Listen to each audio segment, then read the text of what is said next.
everyone, welcome back to Alfred's Basic Adult Piano Course, Lesson Book Level 1. This video is Lesson 38, page 43 in our book, Waltz Time.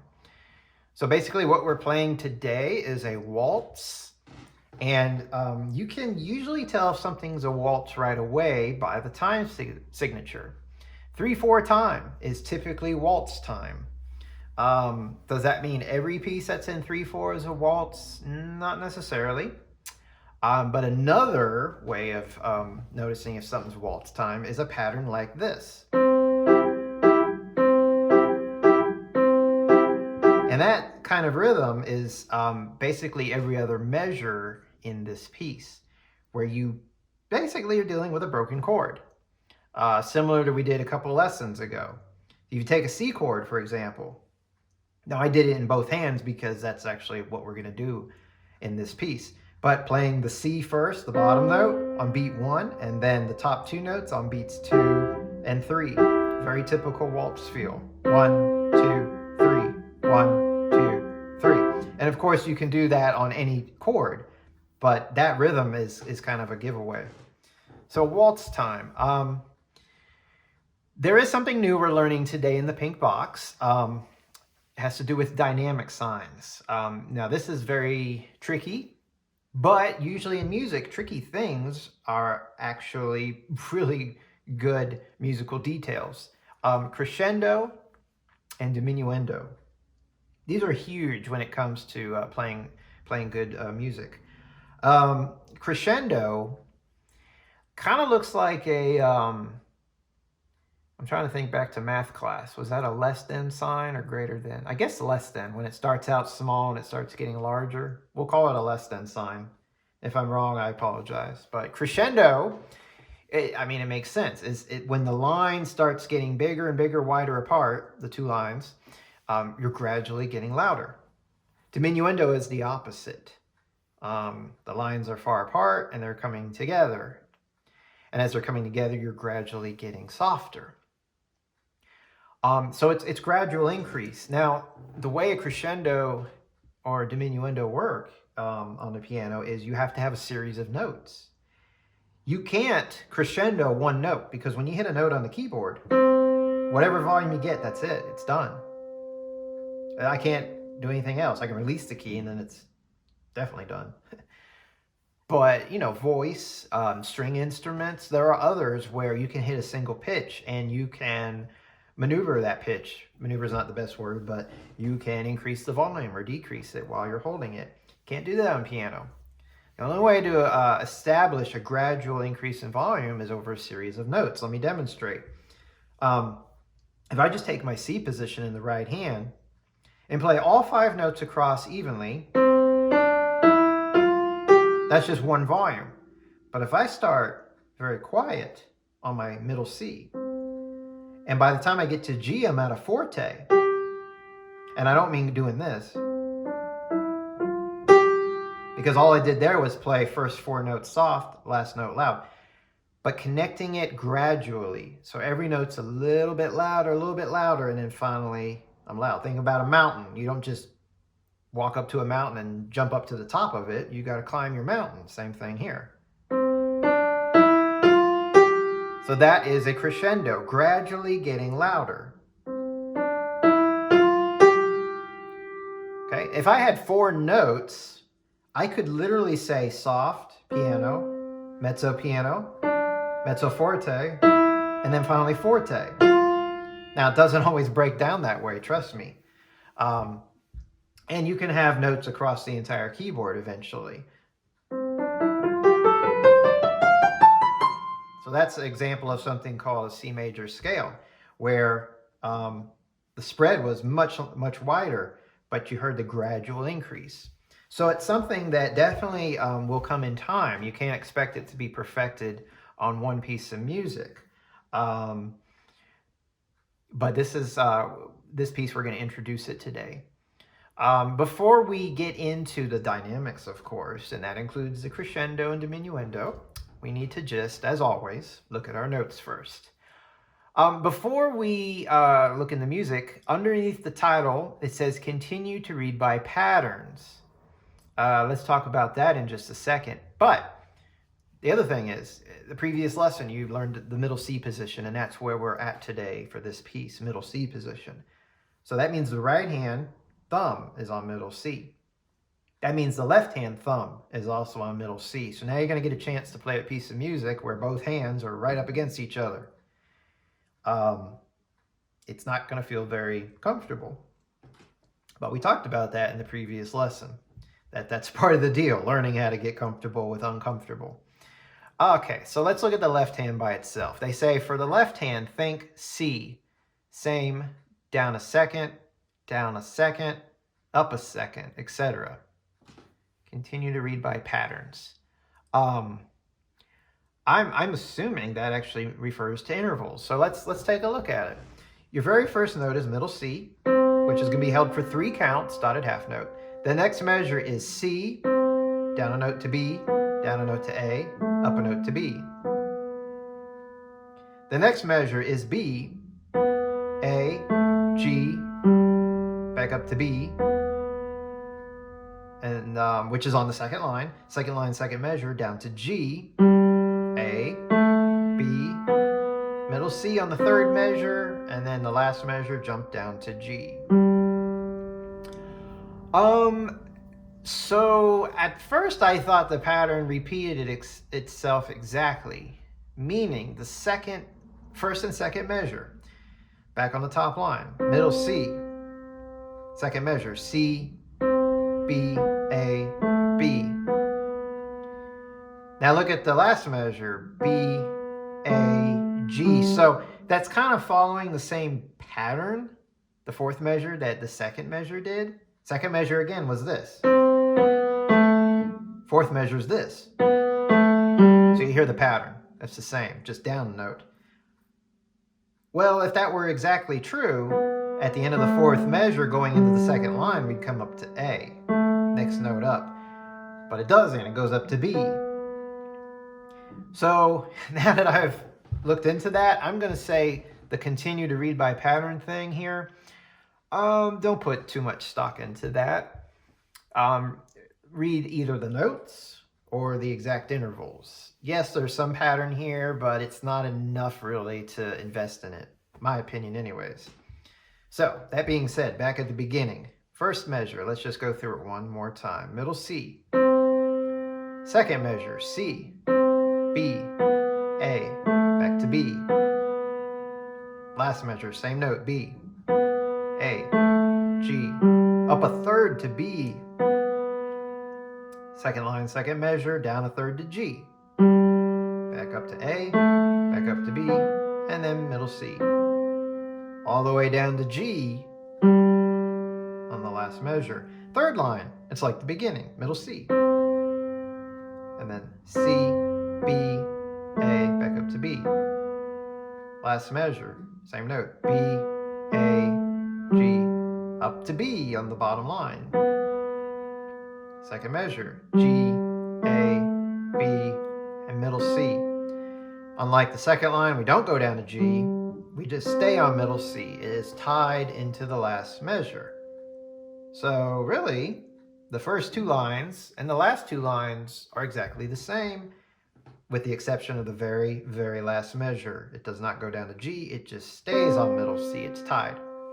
Let's put the left hand all together from the very beginning with our count off. And by the way, the left hand is the melody. This is the tune for the piece. Here we go. 1, 2, 3. 2, 3. 1, 2, 3. 1, 2, 3. 1, 2, 3. 1, 2, 3. 1, 2, 3. 1, 2, 3. 1, 2, 3. 1, 2, 3. 1, 2, 3. All right, so if you're not ready to put it together at that speed, of course I'll say go slower, But you may face the biggest challenges wherever the biggest skips are. So, the larger intervals. A lot of this is moving by seconds, but between the top line and the second line, the G to B, that's a skip, right? And then the second measure on that second line going back to the G, that's a skip. And then it's just next note, next note, next note. And then the last two measures of the second line going from middle C down to G, big skip. So that's a fourth, and then back up to middle C. So wherever the skips are in the left hand, you might just need to realize those. But otherwise, like I said, it's really repetitive. Same first two and last two lines are almost identical. Let's look at the right hand by itself. So the right hand is in the C position. Notice you're going to rest on beat 1. The waltz style we talked about earlier. The left hand plays on beat 1. Right hand plays the top two notes of the C chord, because that's what the first measure is. It's a C chord. Normally you play the C chord with both hands. I got it backwards. Normally you play the C chord with one hand. Today you're playing it with both hands. And some of you may say, why? If I've learned it this way, why do I got to do it this way? That's a good question. But the C in this case is a melody note, and you, not always, but at least for now, we're going to separate melody in the left hand away from the harmonies in the right hand. So sometimes melody will be part of a chord, absolutely. And eventually, yes, it'll be integrated into one hand. But in this piece, we're going to separate melody from harmony. So that's why the left hand's going to take middle C. At least that's my explanation. All right, so beat 1 is a rest, and then beat 2, E and G, and beat 3, E and G. Next measure is a rest all the way through. Third measure, rest on beat 1, F and G on beats 2 and 3. And if you put it all together, that's a G7 chord. Remember the G7 chord from a while back? Just separating it into each hand. The second line, first measure, same thing. On beats 2 and 3. Second line, third measure, you're back to E and G on beats 2 and 3. And again on the last measure of that line. Third line, first measure, stay right there, E and G on beats 2 and 3. Third measure, the F and G, just like the top line, third measure. The bottom line, F and G. And then the last two measures, third measure, rest on 1, E and G on beat 2 and 3. And the last measure, all 3 beats. That last measure is the only time the right hand plays something on beat 1. See the pattern throughout the piece? The right hand always rests on beat 1, except for that very last measure. So when you put the hands together, it's kind of interesting. There is definitely a pattern here. Not the same pattern I think they're saying to continue to read by. Maybe I'm wrong, maybe I'm missing something. But here's the pattern that I see, and it's kind of a rhythmic coordinating pattern here. Measure 1, beat 1, the left hand plays, and then the right hand plays on beat 2 and 3. Skip over to the third measure, notice the same thing. The left hand plays on beat 1, the right hand plays. So every measure in this song, except the last, where the right hand plays on beats 2 and 3, the left hand does the same thing too, rhythmically. It plays on beat 1, and it's always a dotted half note. So don't lift it. Keep it down. Okay? Now, before we go further with both hands, let me talk about what I'm experiencing here by feel. Look at my right hand thumb. It's clearly out of the way. So this goes back to that middle C position, getting comfortable and knowing what to do with your thumbs. I said in the previous lesson, if your thumb is on C in the left hand, your right hand has to be up. That's going to take some getting used to. For so long, we've talked about keeping fingers close to the keys. Well, when possible, but here we make an exception in the right hand. So when you start the piece, before you hit your first note with both hands, your left hand should be all 5 fingers down on top of the keys, but your right hand mostly it's going to be focused on third finger E, 5-finger G. And even if your second finger's up in the air, just a little bit. If it's pointed straight out, that's a problem. But just a little bit, that's okay. So on beat 1, left hand, middle C. Right hand on beat 2, E and G. And again on beat 3. The second measure is just the left hand. That doesn't mean do this with the right hand. Nope. Keep it right there with the thumb still in the air because the left hand's playing middle C. Now the third measure, B with the left hand. And your F and G on beats 2 and 3. Now if you find yourself putting that right hand thumb on middle C, don't. In fact, I wouldn't do it at all in this song. Why? If you notice, when we went through the right hand by itself, the thumb never played in the right hand. The only thing you're playing in the right hand is either E and G or F and G. That's it. So your thumb in the right hand will actually be in the air the entire time. So if your left hand is playing like in the third measure of the top line, a B, keep that thumb there near middle C, because eventually it's going to come back. Keep your thumb up in the right hand. Okay? The last measure on the top line, back to just the left hand by itself. B, A, G. Second line, we go back to B. Beats 2 and 3, F and G in the right hand. Next measure, left hand by itself. G, A, B, middle C, E and G in the right hand. Down to G in the left hand, E and G in the right hand. Third line, it's just like the beginning. Exactly like the beginning until we get to the very end.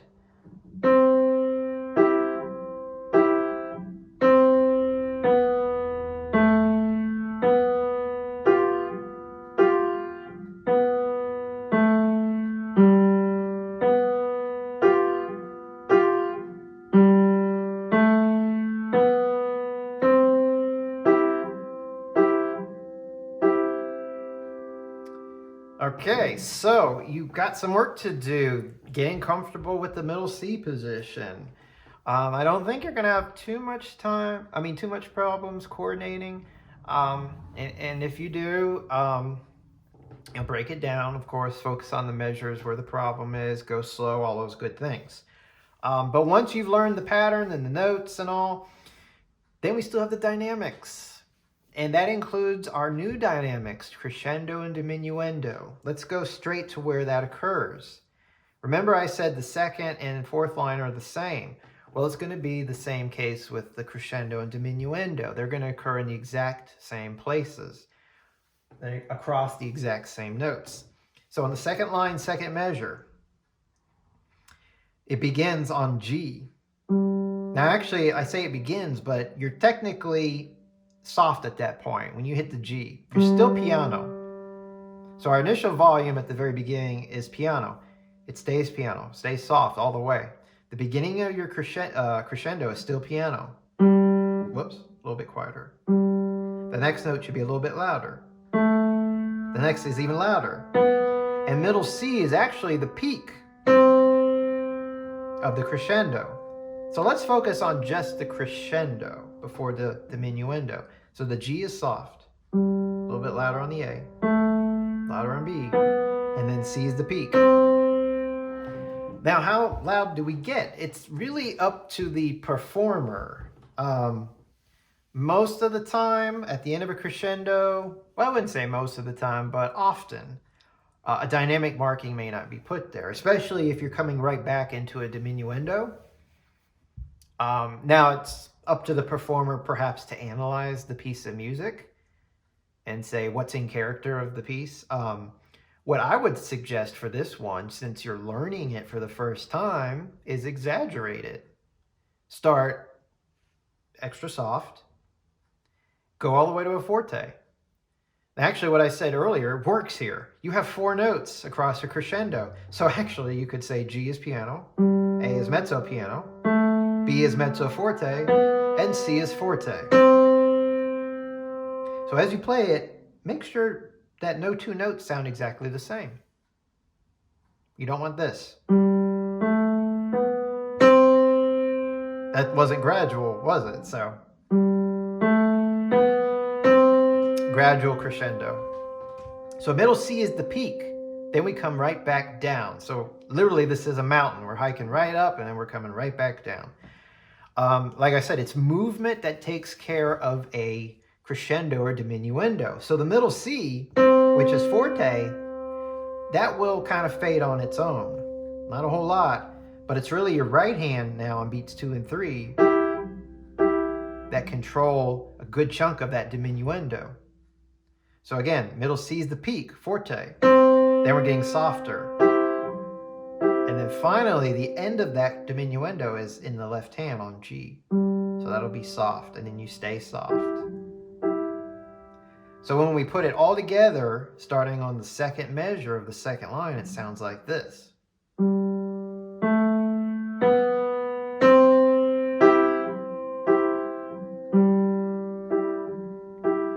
What's going to be tricky is your crescendo is not going to be too difficult because it's all one hand.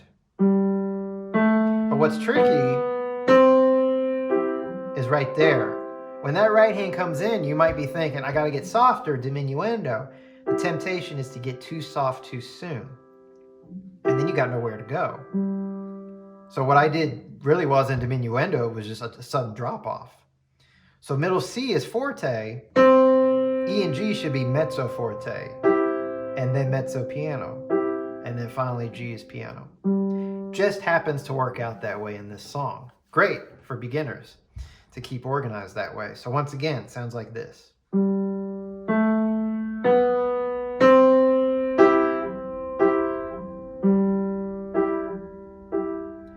Now I said it's the exact same thing on the fourth line.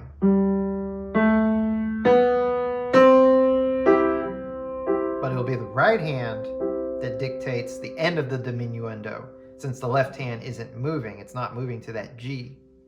So the right hand is in complete control of the diminuendo. So when you're not doing crescendo diminuendo, the entire piece is piano. That's tough too. We know playing softer is harder, more control.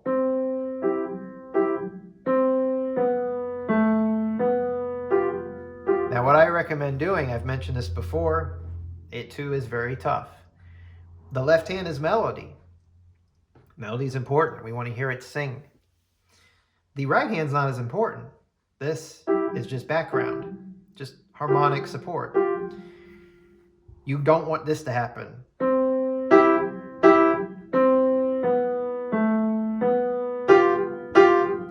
You want the opposite. Technically, it's marked piano, right? Technically, your left hand should be louder. Keep the right hand very soft, very light. Almost like staccato. Not quite, though.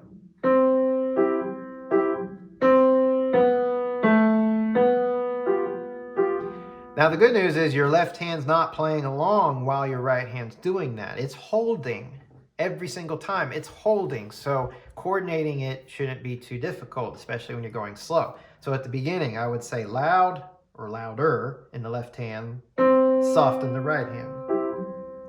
But better yet, I like light. Light is good.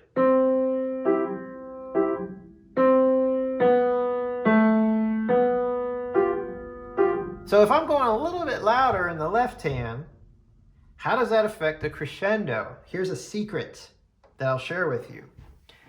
Anytime in music, when you approach a crescendo, no matter what the volume is before it, go even softer. So earlier I said, well, how do we go softer than piano?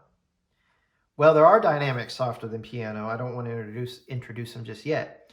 But if I'm going louder in my left hand, right here, it's not cheating, but it's getting really soft now. Especially since the right hand's not playing right there. Does that make sense? So what I did was I'm playing my melody louder than piano, but when I approach the crescendo, I suddenly get softer at the beginning of that crescendo. And that's a little trick you can use anytime you approach a crescendo. So I realize I'm introducing a lot of concepts here today, maybe more than I should have. And if you don't learn them all, that's fine. What you do need to learn, though, is playing in the middle C position, for one, in this piece. Understanding, waltzes, particularly this piece. And at least understanding how crescendos and diminuendos work. That it's a gradual concept. Recognizing the left hand as melody is important. Playing it perfectly is not at this point. But recognizing and awareness are very important, because in the future, that's certainly something that you're going to want to really work on all your pieces, and you will end up having much better results musically. But step at a time, right? Which takes me to one last thing at the very end. It says repeat with both hands an octave higher. So to add even more to your plate, let's make this optional. You've done octaves in the past. You should understand how it works. But the repeat sign, when you go back to the beginning, for variety's sake, if you don't want to play it in the same place again, play both hands an octave higher up. What does that mean? You just move your hand position. Instead of both thumbs on middle C, go to the right, the next octave up, and put both thumbs on this C. And then play the exact same thing right here. And it's the exact same thing all the way to the end of the song. Here's our crescendo.